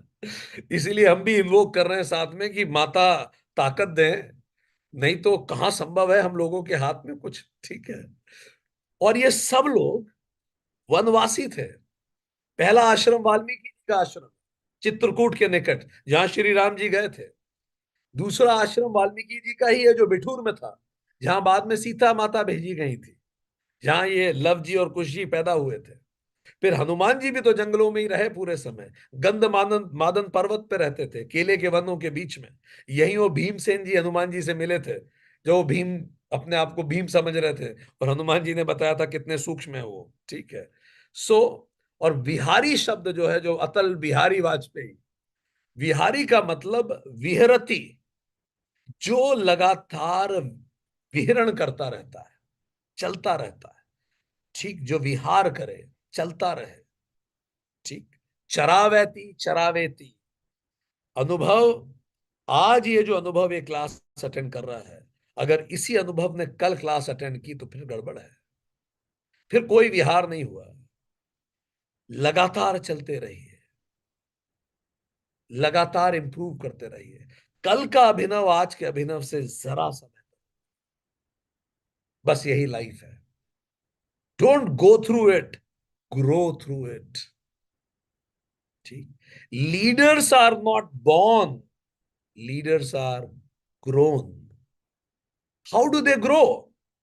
इसी तरह के विहार से, गुण रूपी विहार से। इलॉन मस्क की हमें बात एक अच्छी लगी। उससे पूछा, भैया आप रॉकेट साइंस का पढ़ लिया, आप तो कंप्यूटर साइंस इंजीनियर थे। तो कहते हैं किताबों से पढ़ा, और मैं उन लोगों से मिला जो रॉकेट साइंस जानते हैं। So the point is, learn from scriptures and be in touch with those people. उनके गुणों को इमिटेट कीजिए, आप में वो गुण आने चालू हो जाएंगे। फाइन। इमिटेट, जैसे हम बच्चे थे ना तो क्या करते थे, टीचर बन जाते थे, याद है? टीचर्स को इमिटेट करते थे, उससे हम सीखे। अब यहां एक और शब्द आया, आपके सामने दिख रहा है, विशुद्ध विज्ञान। आदि शंकराचार्य अपने गीता भाष्य में ज्ञान और विज्ञान में अंतर बताते हैं, याद रखने लायक अंतर। ठीक। वो क्या कहते हैं? शास्त्रोक्त ज्ञान, जो शास्त्र अनुरूप है, उसको ज्ञान कहते हैं। जो शास्त्र कहें वो ज्ञान है। ठीक। वेदांत आदि शास्त्र कहें। ठीक। पर शास्त्रों से ज्ञात विषय को जब आप अनुभव करते हैं, आत्मसात करते हैं, तो वो विशेष ज्ञान बन जाता है। When you live those virtues, those values, then it is विज्ञान। क्लियर? विज्ञान इज विशेष ज्ञान which is lived upon, and ज्ञान इज शास्त्र से जो आप प्राप्त करते हैं। Is that clear? तो ये दो लोग कौन हैं जिन्होंने न ज्ञान लिया, उसको जिया। तो ज्ञानी एंड विज्ञानी हम बने। आदि शंकराचार्य गीता भाष्य में कहते हैं, ज्ञानम शास्त्रोक्त, शास्त्रोक्त पदार्थानाम परिज्ञानम। शास्त्र से जो आए वो ज्ञान है। विज्ञानम तु शास्त्र तो ज्ञाता नाम तथेव स्व अनुभव करणम। जब आप उसको अनुभव करते हैं, जीते हैं, तो फिर आप विज्ञानी हैं। तो तुलसीदास जी कहते हैं, चलिए जिए, राम कथा को सुने ना, इसको जीना चालू करें। Let's live it. एक चीज और सीखने को मिलती है, आप जहां भी नौकरी कर रहे हैं, आप कोई भी बिजनेस कर रहे हैं, आप रिसर्च कर रहे हैं, तो रिसर्च में सबसे पहले क्या करते हैं? Literature review. तो तुलसीदास जी ने सबसे पहले पढ़ा इस सबको, लिटरेचर रिव्यू किया, सीखा और फिर प्रोड्यूस किया। आप कहीं नौकरी कर रहे हैं, हर वो व्यक्ति जिसने वो पद आपसे पहले संभाला हो। हम पुलिस वालों को जब पढ़ाने जाते हैं, हम कहते हैं जब आप जिले के एसपी बने, तो पीछे लिस्ट में सारे एसपीस का नाम है जो पिछले 10 साल में एसपी रहे हैं। जाइए कॉल ऑन कीजिए उन सबको, वो आपके पोजिशनल एंसेस्टर्स हैं। उनसे जाके मिलिए और बोलिए, सर मैंने अभी नया चार्ज लिया है और आप इस पद पे मुझसे पहले थे। I just want to know, take blessings, your blessings and learnings from you. मुझे बताइए इस जिले के बारे में, मुझे कुछ और चीजें बताइए जिससे मैं बेहतर कर सकूं। आप ये करना शुरू कीजिए। आप जिस पद पे जाएं, उस पद पे जो पहले लोग हैं उन्हें कॉल कीजिए। ऐसी विजडम आपको मिलेगी। टेक माय वर्ड्स, हम 70,000 सरकारी अधिकारियों को पढ़ा चुके हैं। Take my words, if you start doing it, आपकी लर्निंग एक अलग लेवल पे होगी। पोजिशनल एंसेस्टर से मिलिए। बिजनेस कर रहे हैं, वो कौन लोग हैं जो इस तरह का बिजनेस पहले कर चुके हैं? Go and call on them. Fine. आप नौकरी कर रहे हैं, पोजीशन पे पहले कौन रह चुके हैं? Go and call on them. जो भी आप करें। तो तुलसीदास जी अपने पोजिशनल एंसेस्टर्स को भी इन्वोक कर रहे हैं। क्या सीताराम रूपी गुण में जो है, तो अब निश्चित तौर पे बताना अब तुलसीदास जी के लिए जरूरी है कि सीता और राम है कौन। तो अपने हृदय को थाम लीजिए। माता सीता का पदार्पण हो रहा है कथा में, और सीता जी कौन है तुलसीदास बता रहे हैं। इतना वैज्ञानिक ये लेखक है। तुलसीदास जी अब सबसे पहले डिफाइन करेंगे सीता जी कौन है, और इसी समझ को रख के पूरी रामचरितमानस हमें पढ़नी है। आपकी स्क्रीन पे कितना सुंदर सीता जी की व्याख्या है। क्या लिखते हैं तुलसीदास जी, पढ़िए। उद्भव स्थिति संहार कारणिम क्लेश हरिणिम सर्वम श्रेयस्करिम सीताम न तो हम राम वल्लभाम। Who is Sita? उत्पत्ति, स्थिति और संहार करने वाली कोई कमजोर स्त्री की चर्चा नहीं हो रही। जो उत्पत्ति करती है, जो पालती है और जरूरत पड़ने पे जो संहार कर देती है, वो है सीता। समस्त क्लेशों को हरने वाली। 5 क्लेश लिखिए चैट बॉक्स में अगर याद हो। कितने लोगों को याद है? हाथ खड़ा करें। 5 क्लेश। Test time. Surprise test. ठीक है, बिल्कुल। जिन्होंने हाथ खड़े किए उनसे हम नहीं पूछने वाले हैं। ठीक। 5 क्लेश। पहला, अविद्या, अस्मिता, राग, द्वेष, अभिनिवेश। ये पांचों क्लेश को जो समाप्त कर दे, वो सीता। और लोग क्या समझते हैं, जो सीता को नहीं जानते, उनको लगता है सीता क्लेश में रही होंगी। अरे रियली? जो समस्त क्लेशों को हरने वाली है, उनको काहे का क्लेश? अरे ये पिक्चर है। जैसे पिक्चर में, शोले पिक्चर में गब्बर सिंह और संजीव कुमार के हाथ काट दिए गब्बर सिंह ने। पर इसका मतलब ये नहीं है कि वो दुश्मन है एक दूसरे के। वो जैसे ही शॉट खत्म होता है, साथ में चाय पीते होंगे, कंधे पे हाथ रख के गप्पे मारते होंगे, और शॉट जैसे ही टेक होता होगा, एक दूसरे को देख के आंखें निकालते होंगे और अपशब्द बोलते होंगे। टेक खत्म, बात खत्म। ये पूरी लाइफ ही तो टेक है। कहाँ लगे हैं हम? सीता जी आई हमें बताने के लिए विपरीत परिस्थितियों में कैसे जिया जाता है, एक नारी के आदर्श क्या होते हैं, एक नारी की इच्छा शक्ति क्या कर सकती है, वो सब बताती है। इसीलिए ये कभी सोच मत लेना वो क्लेश में थी।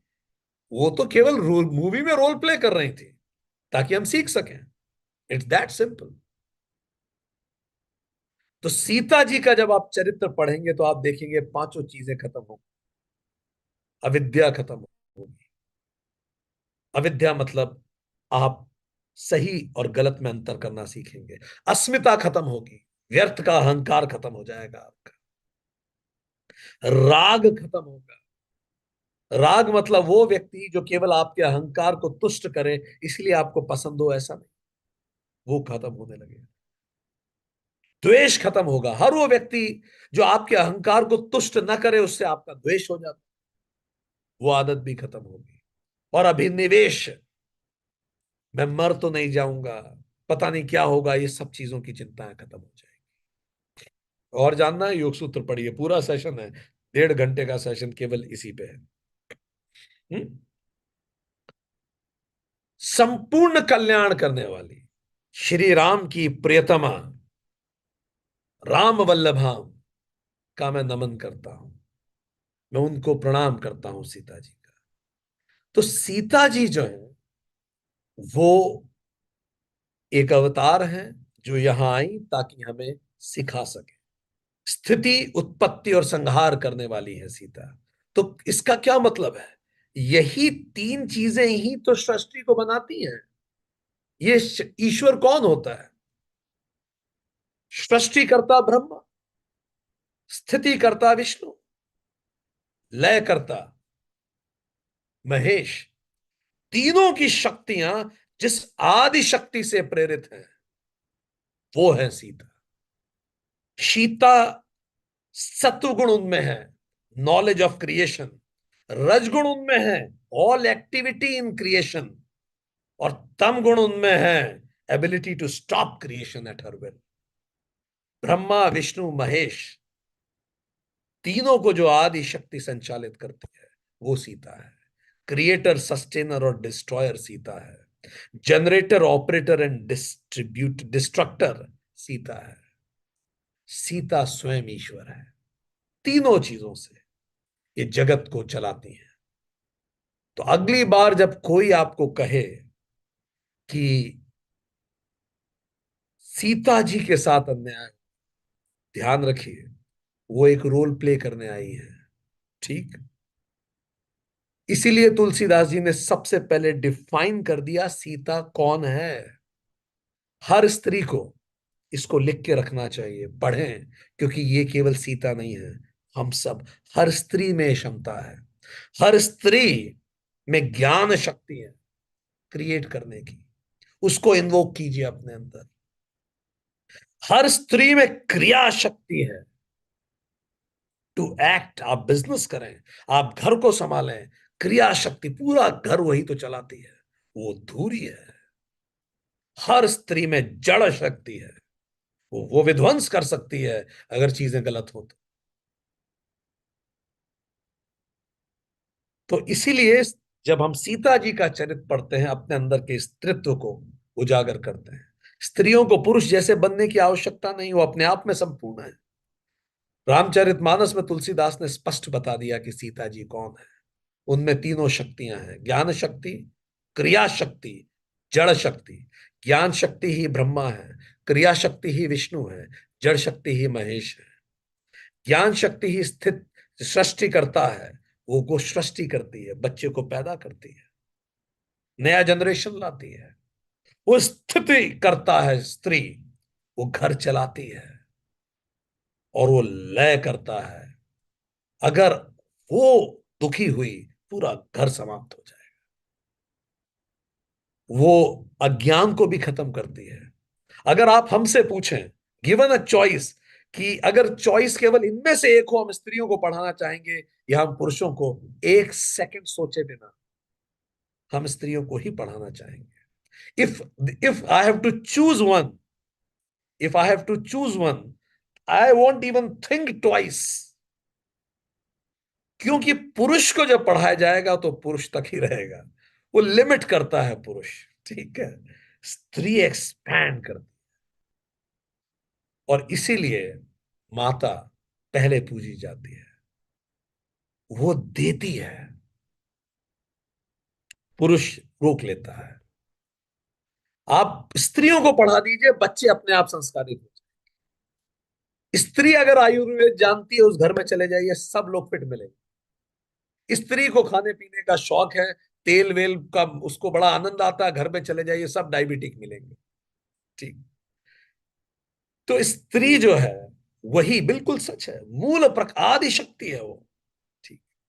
तो इसीलिए तुलसीदास जी ने सोचा लोग कंफ्यूज हो जाएंगे, लोगों को लगेगा आने वाली कहानी में जाके कि भाई कोई कमजोर सीता जी की बात चल रही है। हाँ, ये सोच ही मत लेना। तीनों गुण हैं उनमें, सत रज तम, त्रिगुणी माया उनके कंट्रोल में रहती है। आदि शक्ति के नियंत्रण में ही माया शक्ति है। माया क्या है? माया जिससे जगत सृजित होता है। सो Sita ji is been well defined. सो आगे की चर्चाओं में ध्यान रखिएगा, ठीक, कि इट्स अ रोल प्ले। जैसे संजीव कुमार और गब्बर सिंह अच्छे दोस्त थे, पर वो रोल प्ले करने आए थे, nothing personal to each other. भाई रोल प्ले हुआ, खत्म हो गया। रोल प्ले करने क्यों आए थे दीपेश? रोल प्ले करने इसलिए आए थे ताकि हमें सिखा सके। रोल प्ले समाप्त हुआ, रवानगी उन्होंने वापस ले ली, बस इतनी सी कहानी है। ठीक। पर इस रोल प्ले के दौरान हम सीख गए। चलिए अब आगे बात करें, सबसे महत्वपूर्ण बातों की तरफ और बढ़े। तो सीता जी कौन है हमने जान लिया। चलिए अब सीता जी को तो हमने जान लिया कौन है, सीता जी का रूट थोड़ा समझते हैं, वो बहुत चीजें सिखाएगा। तो हु इज सीता? सीता का शाब्दिक अर्थ क्या है? सूयते इति सीता। ये जो बातें हमने कही है, निकल कहां से रही? जो जगत को उत्पन्न करती है वो सीता है। ठीक। दूसरा सीता शब्द का अर्थ क्या है? सवती इति सीता, जो ऐश्वर्य युक्त होती है। ऐश्वर्य मतलब स्थिति करनी होती है। ठीक। ऐश्वर्य का मतलब जो पालन पोषण करे, वो सीता है। तो सूयते इति सीता मतलब ब्रह्मा आदि शक्ति सृजन करने वाली। सवती इति सीता, जो ऐश्वर्य रूप है, सबको सस्टेन करती है, जगत को चलाती है, वो सीता है। सेयति इति सीता, जो संहार करे वो सीता है। अब सीता का कौन सा रूप है तो आपके कर्मों पर निर्भर करता है। उज्जैन में एक होटल है, बड़ा सा ढाबा है, बड़ा इंटरेस्टिंग है। वो जो ढाबा है उसमें जब आप अंदर जाते हो तो एक शब्द लिखा हुआ है, हम हमेशा पढ़ते हैं। क्या लिखा है उन्होंने? हमारी सभ्यता आपके व्यवहार पर निर्भर करती है। ठीक। और ये बात बिल्कुल सच है, बता रहे हैं कि धमका रहे हैं समझ में नहीं आता। ठीक है। अब सीता का कौन सा रूप आपके समक्ष आएगा वो आपके व्यवहार पर निर्भर करता है। वो ज्ञान शक्ति है, वो आपको ज्ञान दे सकती है, वो ऐश्वर्य दे सकती है।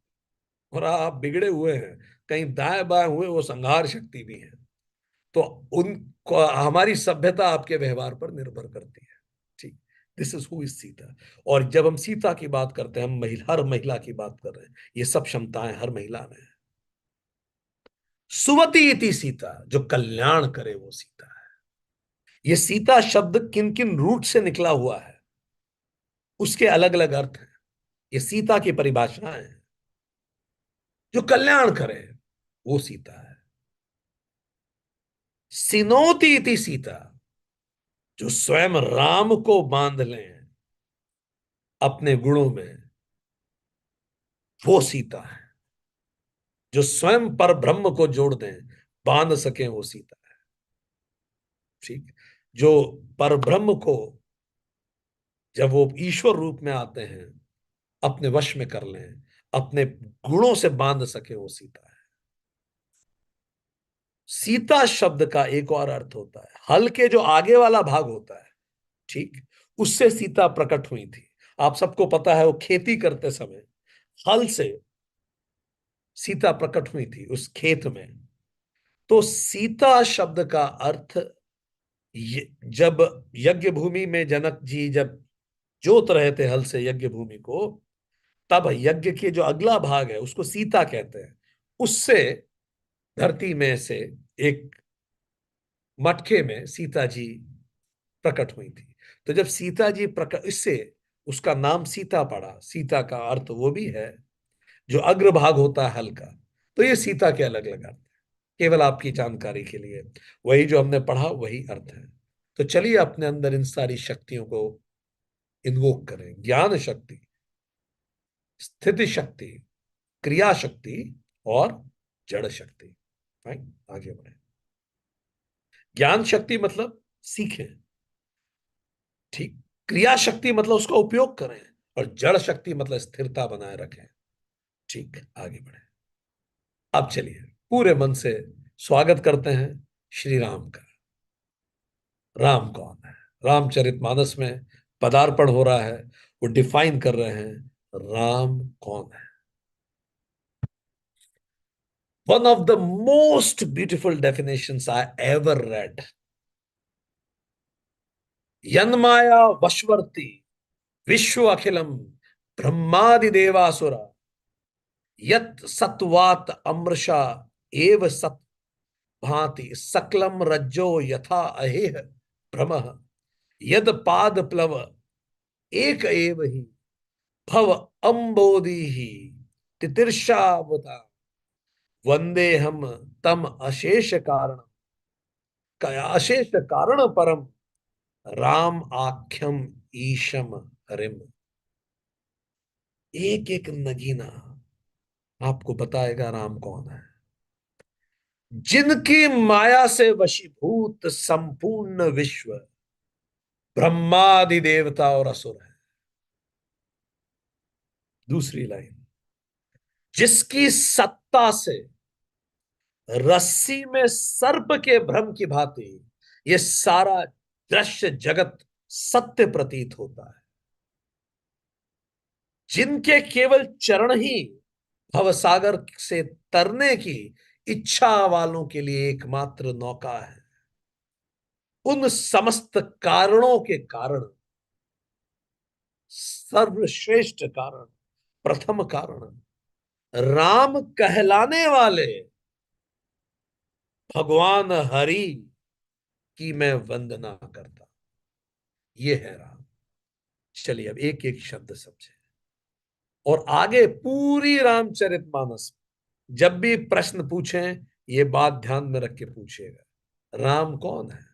क्योंकि जब आप ये ध्यान में ले लेंगे राम कौन है, आपके आधे प्रश्न उसी क्षण समाप्त हो जाएंगे। प्रश्न आएंगे ही तब जब ये कंफ्यूजन होगा कि राम कौन है, अन्यथा प्रश्न ही नहीं आएंगे। चलिए जरा समझे, ध्यान दीजिए। फिर से पहले सीता जी का वंदन हुआ, फिर राम जी का वंदन हुआ, जैसे पार्वती जी का वंदन, फिर शिव जी का वंदन, सरस्वती जी का वंदन, फिर गणेश जी का वंदन। पहले माँ की स्तुति हुई, फिर पिता की स्तुति हुई। सीता जी की स्तुति हुई क्योंकि माँ ही तो बताती है हमें कि पिता कौन है। ठीक, चलिए जरा हम समझते हैं, एक एक शब्द को समझते हैं। ठीक, अब इसमें जरा नोटिस कीजिए, ये तीनों लाइन आपकी आंखों के सामने है। अब आपसे एक प्रश्न है, आपको एक क्वेश्चन है, फिर से टेस्ट टाइम। शुरू की तीनों लाइन कर्म योग, ज्ञान योग और उपासना योग को बताती हैं, या कहें ज्ञान योग कर्म योग या उपासना योग को बताती हैं, या कहें उपासना योग कर्म योग या ज्ञान योग को बताती हैं। आपको सीक्वेंस में लिखना है कौन सी लाइन किस योग को बताती है। शुरू की जो तीनों लाइन है उनमें से कोई एक लाइन ज्ञान योग को बता रही है, कोई दूसरी लाइन उपासना योग को बता रही है, कोई तीसरी लाइन कर्म योग को बता रही है। फर्स्ट थ्री फोर, चलिए चारों लाइन आपको स्कोप में दे रहे हैं। चलिए ऑर्डर लिख दीजिए चैट बॉक्स।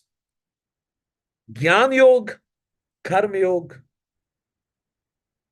और उपासना योग, इन तीनों को तीन लाइनों में तुलसीदास जी ने पिरो दिया, पूरा ज्ञान पिरो दिया।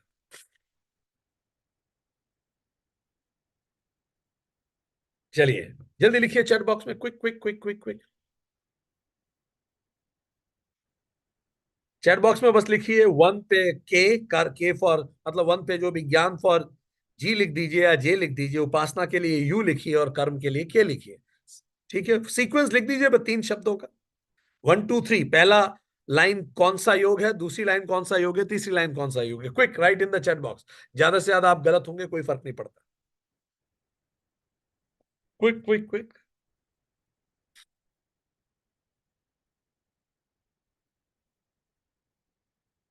चलिए, गुड, लेट मी सी।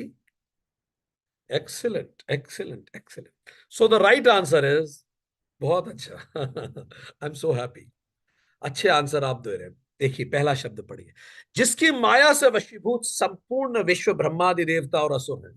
इसका मतलब, जब ब्रह्म एक्शन करता है तब वो माया करता है, और ब्रह्म इन एक्शन इज ईश्वर। तो ये कर्म योग है, he is doing something. Fine. So पहले में पूरा कर्म योग बता दिया है। ईश्वर का कर्म क्या है, पूरा विश्व संचालित। हमारा कर्म क्या है, अपना घर संचालित करना, इजंट इट योगी जी। हमारा कर्म क्या है, अपने परिवार को संचालित करना, अपनी आध्यात्मिक उन्नति। पर ईश्वर का कर्म है पूरे जगत का सृजन करना, उसका स्थिति करना। तो कर्म योग है वो ईश्वर का। दूसरा पढ़िए, जिसकी सत्ता से रस्सी में सर्प का भ्रम हो जाए। है रस्सी, कोई दम नहीं है, पर अज्ञान के कारण वो सांप जैसा लगता है। यही जगत जो हमारी आध्यात्मिक उन्नति कर सकता है, ये डसता है हमें। क्यों? क्योंकि हम में अज्ञान है। हम जगत से सीखते नहीं है, इन्वॉल्व हो जाते। हम आए थे लेबोरेटरी में सीखने के लिए, टेस्ट ट्यूब से प्रेम कर बैठे। अब रोज टेस्ट ट्यूब को गले लगा के बैठे रहते हैं। अरे टेस्ट ट्यूब से प्रेम करने से थोड़ी काम होगा। Come and do the experiments. हम आए इस जगत में एक्सपेरिमेंट करने के लिए, टेस्ट ट्यूब का तिलक कर देते हैं, उसकी पूजा करते हैं। इससे थोड़ी सीख पाएंगे ना, हमें एक्सपेरिमेंट करने पड़ेंगे। सो नहीं तो वही जगत जो सिखाएगा और डस लेगा, इट विल बाइट अस। सो दूसरा ज्ञान योग है। सेम सिचुएशंस में व्यक्ति प्रेरित रहता है, जो उससे सीखता है। और बाकी लोग क्या करते हैं, इन द सेम सिचुएशन वो लोगों को ब्लेम करते हैं, इसके कारण ये हो गया, उसके कारण। They don't learn, they blame people. Forget people, take learning, ये ज्ञान योग है। दूसरी लाइन। तीसरी लाइन क्या है, सामने समझ में आ रही है, जिसके चरण से ही भव सागर तर जाते हैं, वही एक नौका है। बस उस नौका में बैठ जाइए, वो ले जाएंगे। रामचरितमानस भवसागर से क्रॉस करने वाली नौका है, उपासना योग है। ध्यान में उतरिए। ठीक। और ये सभी कारणों के कारण है। ऐसे भगवान हरि जो राम कहलाते हैं उनकी मैं वंदना करता हूं। यही भक्ति योग है। आप सोचिए किस कदर प्रकांड ज्ञानी है तुलसीदास जी। वो लिख अवधि में रहे हैं, पर उनको लाइटली मत समझ लीजिए। पूरे उपनिषद 3 कांड में है। कर्म कांड, ज्ञान कांड और उपासना कांड, उन्होंने 3 लाइन में तीनों कांड नाप दिए।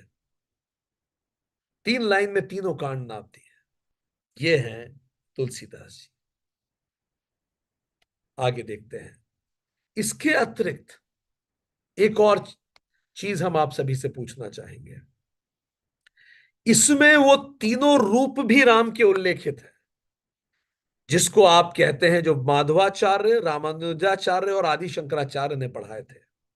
ये होमवर्क है आप लोगों के लिए। ठीक है। आप अगली क्लास में हमें आके बताएंगे कि कैसे इसमें अद्वैत भी है, विशिष्ट अद्वैत भी है और द्वैत भी है। इसका मतलब कैसे राम जी को अलग अलग रूप में इसमें देखा गया है। इस पे और मंथन कीजिए। अगली क्लास हम यहीं से शुरू करेंगे। And this is your homework. इसका स्क्रीनशॉट ले लीजिए। I want you to think through it for whole week. ठीक। And tell me about your learnings from this. ठीक है। ताकि हम अगली क्लास की शुरुआत श्री राम जी के इस चरित्र से करें। आज हमने ये देखा कि इसमें तीनों है। कर्मयोग भी है, ज्ञान योग भी है और उपासना योग भी है। और श्री राम जी कौन है? तो हमने ये भी जाना कि श्री राम जी वो विष्णु हैं जो राम रूप में आए हैं। क्लियर उन्होंने बता दिया है, ये स्टोरी है। ठीक। सभी कारणों के कारण है, जगत इन्हीं से शुरू हुआ। फर्स्ट कॉज ब्रह्म है ये स्वयं। ये भी उन्होंने बता दिया। श्री राम स्वयं ब्रह्म है, सभी कारणों के कारण है। हरि हैं वो। हरि मतलब सारे दुखों को हर लेने वाले हरि। और जिनकी सत्ता में रस्सी में सांप का भ्रम होता है, जब अज्ञान होता है तो ये दृश्य जगत सत्य लगने लगता है। और जिनकी माया से सब कुछ आच्छादित है, वो है श्री राम। माया क्या होती है? माया का मतलब दो काम करती है माया। पहला, जो है उसको छुपा लेती, और दूसरा, जो नहीं है उसको दिखाती है। इसको माया कहते हैं। आई रिपीट, माया के दो काम होते हैं। जो है उसको छुपा लेना, और दूसरा, जो नहीं है उसको दिखाना। फिर से रिपीट करेंगे। क्या मतलब हुआ जो है उसे छुपा लेना? ठीक। खुशी अंदर होती है, पर माया इसको छुपा लेगी। और जो नहीं है उसे दिखाएगी। कि खुशी वो कार खरीदने से होगी, टेस्ला खरीदने से होगी। तो maya projects it somewhere else. तो maya does two things, covering of what is truth and projection something else. तो two things maya does, covers and projects. Covers the truth and projects the untruth. That is called maya. रस्सी को cover कर लेगी और सांप दिखाएगी। That is maya. So maya covers it. तो माया से जो परे हैं वो श्री राम है। ठीक। तो एक क्विक रिवीजन लेते हैं, आज हमने क्या सीखा। और आप लोग चैट बॉक्स में लिखते जाइए आज आपका टेक होम क्या है। राइट डाउन आप जीवन में क्या उतारने वाले हैं। ये रामचरितमानस और जीवन प्रबंधन है। ये केवल राम की गाथा नहीं है, ये हम सब की गाथा है। चैट बॉक्स में लिखना चालू कीजिए आप में से हर एक व्यक्ति, what is your take home? What is your take home? What are you going to implement in your life today onwards? Quick, write in the chat box. Then I'll have a quick recap. क्या हम जीवन में उतारने वाले हैं आज? एक quick recap लेते हैं पूरी रामचरितमानस का जो हमने अभी तक पढ़ा। Let's have a quick recap of all of it. So we learned this. हमने ये बात की कि रामचरितमानस में अलग अलग कांड हैं, ये हमारे जीवन के कांड हैं। This is how our life come proceeds. इसी तरह से हमारा जीवन चलता है। हमने इस पे पूरी बात की। हमने इसमें भी बात की कि रामचरितमानस का स्ट्रक्चर कैसा है। लिखते जाइए चैट बॉक्स में, बिल्कुल ठीक बात है। फिर हमने बात की कि किसी भी कार्य को शुरू करने से पहले हम प्रार्थना करें कि प्रभु मेरे ज्ञान में वृद्धि हो और मुझ में इतनी बुद्धि हो कि मैं सही चीज को सही रूप में ले सकूं। और ये जो मेरा जीवन है, ये भौतिक रूप से तो उन्नति को प्राप्त हो ही हो, पर आध्यात्मिक उन्हें रिद्धि भी मिले, मुझे सिद्धि भी मिले। कोई भी कार्य करने से पहले मैं खुद से पूछूं कि क्या ये कार्य मुझे समाज का उत्थान में मदद कर रहा है क्या, या फिर मेरे आध्यात्मिक उत्थान में रिद्धि और सिद्धि। अगर ये कर रहा है तो करूं। क्या ये कार्य मुझे ज्ञान बढ़ा रहा है, और क्या उस बुद्धि से मैं उस ज्ञान को सही ढंग से रिसीव कर रहा हूं। ये चार प्रश्न हमें जरूर पूछने चाहिए। उसके बाद श्रद्धा और विश्वास होना चाहिए। कोई भी चीज जिसमें आपका फेथ नहीं है, जिसमें आपका ट्रस्ट नहीं है, जिसमें आप डिवोटेड नहीं है, बिना डिवोशन कुछ नहीं किया जा सकता। अपने अंतःकरण में ईश्वर वही देख सकता है जिसमें डिवोशन हो। बिना डिवोशन अपने अंतःकरण के ईश्वर को कोई नहीं देख सकता। भारत की महामहिम राष्ट्रपति जी अपने अंतःकरण में बैठे ईश्वर को देख पाई अपने डिवोशन से। पर ये डिवोशन कहां से आता है? बुद्धि से। धर्मांधता नहीं, रूढ़ियां नहीं, ज्ञान अर्जित कीजिए, सही ढंग से बुद्धि से उसे समझिए, फिर अदम्य विश्वास आता है। आप निडर होकर आगे बढ़ते हैं। तो विश्वास बनाए रखिए, चीजें बदलती हैं। पार्वती ने तो इतने कष्ट सह के शिव को पुनः पाया। हमेशा अपने मेंटोर्स को याद कीजिए। आज ही कॉल कीजिए अपने मेंटोर, धन्यवाद दीजिए उनको, लिखिए मैसेज कि सर आज मैं जो भी कुछ हूं आपका बड़ा योगदान है। क्योंकि उनके होते हुए हमारे जैसा टेढ़ा चंद्रमा तक आज जगत में पूजा जा रहा है। और ये गुरु परंपरा, ज्ञान की परंपरा स्वयं शिव से चली आ रही है। शिव से चली आ रही है। जो अपने गुरु को नहीं पूछते वो कृतज्ञ होते हैं। वो भूल जाते हैं कि हम ऐसे ही नहीं आए थे इस धरती पर। तो अपने मेंटोर्स को बनाइए, मेंटोर्स के टच में रहिए, दे विल एलिवेट यू।